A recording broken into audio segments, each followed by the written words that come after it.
내란숙의 윤석열의 탄핵 심판 최종 변론이 끝난 지 오늘로 22일째입니다. 윤석열 파면으로 대한민국의 민주주의와 국격을 다시 회복해야 합니다. 헌법재판소는 신속하게 선고를 내려주십시오. 매일 공리로 늘어가고 있는 국가적 손실을 막기 위해서라도 헌법재판소는 하루빨리 윤석열에 대한 탄핵 선고를 내려주실 것을 국민과 함께 간곡히 요청드립니다. 윤석열 대통령 탄핵 심판의 신속성을 강조해왔던 헌법재판소. 하지만 역대 최장기간의 수기 시간을 계속 이어가고 있습니다. 도대체 언제 선고가 나올까요? 자, 오늘 오후 박성재 법무부 장관 탄핵 심판 1차 변론 기일이 진행이 됩니다. 오후 2시부터 시작이 되는데요. 그동안은 공식 일정이 없었다가 오랜만에 오늘 또 공개 재판이 열리는 겁니다. 자, 헌재가 윤 대통령 선고일을 혹시 오늘 이르면 발표하지 않을까 이런 기대감도 나오고 있는데요. 헌재가 통상 선고일을 2, 3일 전에 통지해 왔기 때문에 이번 주 안에 선고하기 위해서는 늦어도 오늘이나 내일까지는 통지가 이루어져야 한다는 겁니다. 자, 야당은 이번 주를 윤 대통령 탄핵 심판 선고의 마지노선으로 보고 있습니다. 하지만 또 이런 얘기도 있습니다. 다음 주로 또 미뤄질 가능성도 있다라는 얘기도 나오고 있습니다. 자, 점점점 미뤄지고 있는데 다음 주 얘기도 새롭네요. 그렇습니다. 지금 뭐 기다리는 국민들도 굉장히 언제쯤 결론이 나올까 애타게 지켜보고 계실 텐데요. 여야 네. 정치권도 굉장히 셈법도 복잡하고 특히 야당의 경우에는 이 최후 종결한 지가 벌써 22일이 지났으니까 신속하게 이 선고를 해야 되는 거 아니냐, 심판을 내려야 되는 거 아니냐 이렇게 촉구를 하고 있습니다. 그런데 다수 국민들의 의견이 빠른 심판을 원하는 것인지 아니면 신중하게 더 많은 국민들이 승복할 수 있고 그 결과에 동의할 수 있는 신중한 이 심판을 기대하는지 여기에 좀 의견이 엇갈리는 것 같습니다. 네. 야당의 경우에는 신속한 판결이 중요하다고 하지만 여당 지지층의 경우에는 신중한 판결이 중요하다. 왜냐하면 대통령을 국민 손으로 뽑았는데 헌재 재판관들이 파면을 하거나 또는 대통령직에 복귀해야 되는 이유를 명쾌하게 설명해야만 다수 국민이 인정하지 않겠느냐. 네. 이런 여론이 있기 때문에 네. 헌법재판관들의 고심이 깊어지고 있는 거 아닌가 이렇게 보여집니다. 여권에서는 국정 정상화를 위해서 한덕수 총리 탄핵 심판 먼저 선고를 빨리 해야 한다라는 주장을 계속 이어가고 있습니다. 급한 불부터 끄는 방법은 먼저 헌법재판소가 한덕수 총리에 대한 탄핵을 하루빨리 기각시키는 것입니다. 한 총리는 대통령 권한대행으로 돌아와서 당장 국방부 장관부터 임명해야 합니다.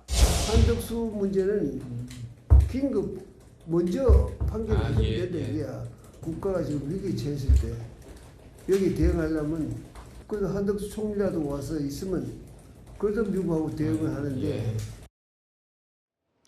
지난주까지만 해도 일부 언론에서는 한덕수 총리의 탄핵 심판은 이미 다 끝난 상태다. 뭐 이런 얘기가 흘러나오기도 했습니다. 그런데 저희 채널 A가 취재한 바에 따르면 한 총리에 대한 탄핵 심판 여전히 평의가 계속 진행 중인 것으로 파악이 됐습니다.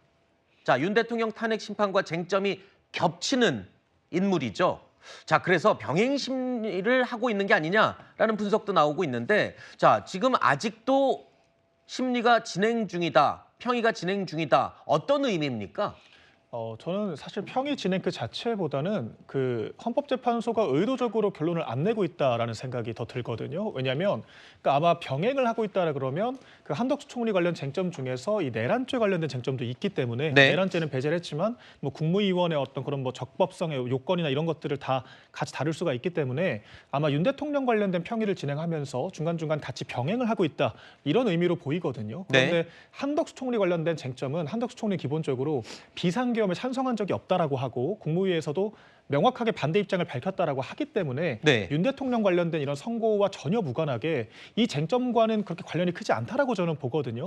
그럼에도 불구하고 마은혁 재판관 관련된 것만 먼저 처리를 하고 네. 민주당은 최상목 권한대행을 계속해서 압박을 하고 정작 한덕수 총리는 결론 내지 않는다라는 거, 그렇다라고 하는 것은 결론적으로 헌법재판소가 민주당과 같이 정치를 하고 있는 게 아니냐, 이런 비판을 피하기 어려운 정황이라고 생각하고요. 지금 네. 그 민감국가 지정 같은 이런 이슈들 계속 비화가 되고 있지 않습니까? 그런데 이런 것들을 왜 2달 넘게 몰랐냐라고 탓만할 것이 아니라 이 컨트롤 타워가 사라져 있다라고 하는 이런 문제의식이 있어야 한다라고 생각을 하거든요. 네. 그렇다라고 하면 지금이라도 빨리 국정 안정화를 위해서 한덕수 총리를 선고를 하고 국정을 안정시키는 것이 맞다라고 저는 생각합니다. 네, 어쨌든 내용이 쟁점이 겹친다 그러면 네. 윤 대통령 탄핵 심판 선고하는 날 같이 할 가능성도 그럼 있는 건가요?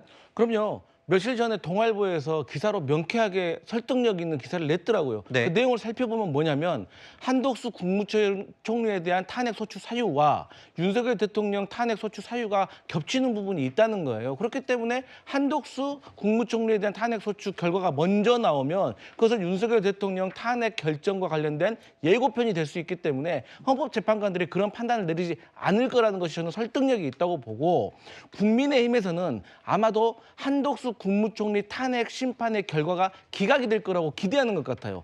그러면서 한덕수 권한대행이 만약에 기각이 된다라고 하면 그 최상목 권한대행이 그동안 한덕수 국무총리가 없던 시절에 했던 결정들이 다 무효가 된다. 그런 논리로 따진다고 하면 최상목 권한대행이 임명한 그 정계선 그리고 조한창 이 두 분도 다시 무효가 된다. 그렇게 되면 헌법재판관이 6명이 되고, 그렇게 되면 단 한 명이라도 윤석열 대통령에 대한 탄핵을 기각한다고 하면 윤석열 대통령의 직무에 복귀가 된다. 이런 논리를 지금 펴시는 것 같은데 네. 법적으로 이게 보면 직무가 한덕수 국무총리가 직무가 정지됐기 때문에 그런다고 하더라도 최상목 권한대행이 내린 결정은 무효되지 않는다는 점을 말씀드리겠습니다. 자, 이렇게 선고 일정을 두고 여러 가지 관측들이 쏟아져 나오고 있죠. 이런 상황에서 정치권은요, 각자의 기대를 담은 전망들을 경쟁적으로 쏟아내고 있습니다. 각하되는 것이 당연한 법리입니다. 정치 편향성을 가진 헌법재판관 일부가 신형을 의식해서 혹시 입장이 난처해지지 않을까 미루고 있다. 저는 우리 권성동 원내대표도 그렇고 저도 그렇고 상당히 좀 우리는 헌재 결정에 자신감을 좀 보이고 있다. 기각이나 각하 둘 중에 하나 아니겠나 이런 생각도 가지고 있습니다. 비상계엄 선포가 중대한 헌법 위반이라는 증거가 명확한 만큼 헌법 파괴자 윤석열을 단호하게 만장일치 파면함으로써 파면을 고대하시는 청취자 여러분들께서 틀림없이 8대0 파면은 틀림없다. 내용 면에서는 헌법재판관들도 틀림없다. 이 나라를 걱정하시는 분들이다라는 말씀드립니다.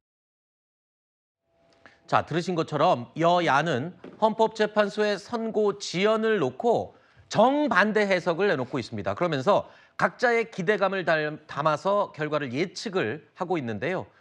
이렇게 쏟아지는 예측들, 정말 아무 말 대잔치라고 할 정도로 모든 사람이 개인의 생각을 담아서 쏟아내고 있습니다. 하지만 이 모든 것이 희망사항일 뿐 선고 시점도 그리고 결과 내용도 여전히 전혀 알 수 없는 상황입니다. 이런 근거 없는 아전인수식 여론전이 오히려 국민들의 혼란과 갈등만 자극한 게 아니냐, 이런 비판도 있죠. 자, 윤 대통령 탄핵 심판 신고가 임박했다는 관측이 계속 이어지고 있는 가운데 평일에도 이 아스팔트 광장에 열기는 식지 않고 있습니다. 탄핵 찬성 그리고 반대 양측의 목소리 들어보겠습니다. 내란 속에 윤석열을 즉각 파면하라! 만약 이번 주 중에도 윤석열에 대한 파면 선고가 내려지지 않는다면 지난주 100만을 넘어 이번 주말 200만 명의 시민들이 모여 헌재의 결단을 촉구할 것이다. 탄핵 각하! 탄핵 각하! 반가 세력들은 들으십시오. 우리 애국 시민들은 미움받을 용기가 아니라 죽음도 불사할 용기를 갖고 있다는 것을 잘 알고 있어야 할 것입니다. 서울 도심에서 곳곳에서 열리고 있죠. 주말 평일 가리지 않고 탄핵 찬성 반대 집회가 열리고 있습니다. 현장을 지키는 경찰들 지금 한계에 다다랐다라는 얘기가 나오고 있습니다. 경찰청, 서울경찰청 자료에 따르면요. 지난 1월 서울경찰청 기동대 경찰 1인당 월 평균 초과 근무 시간이 113.7시간에 달했다는 겁니다.